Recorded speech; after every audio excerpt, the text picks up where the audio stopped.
Hi అండి, welcome to our channel. ఈరోజు మన ఛానల్లో పప్పుచారు ఎలా చేసుకోవాలో అయితే చూసేద్దాము. ముందుగా మన ఛానల్ని ఎవరైతే కొత్తగా చూస్తున్నారో వాళ్ళైతే సబ్స్క్రైబ్ చేసుకొని ఈ వీడియోని అయితే లైక్ చేసేయండి.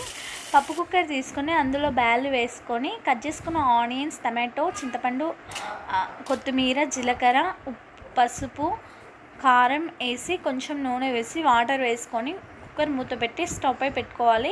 4 విజిల్స్ వచ్చినాక కుక్కర్ దింపుకొని అందులో రాళ్ళ ఉప్పు వేసుకొని మెత్తగా మెదుపుకోవాలి. ఉప్పు సరి చూసుకొని అందులో తగినంత వాటర్ పోసుకోవాలి. చారు అనేది మరీ పతలాగా కాకుండా కొంచెం చిక్కగా ఇలా ఉండాలి. ఇలా ఉండడం వల్ల చారు చాలా టేస్ట్గా ఉంటుంది. చివరిలో కొంచెం కొత్తిమీర వేసి పోపు పెట్టుకోవడమే చాలా బాగుంటుంది. ఇది తిన్న వాళ్ళు ఎవరైనా సరే ఆహా ఏమి రుచి అనరామై మరిచి అని అనాల్సిందే.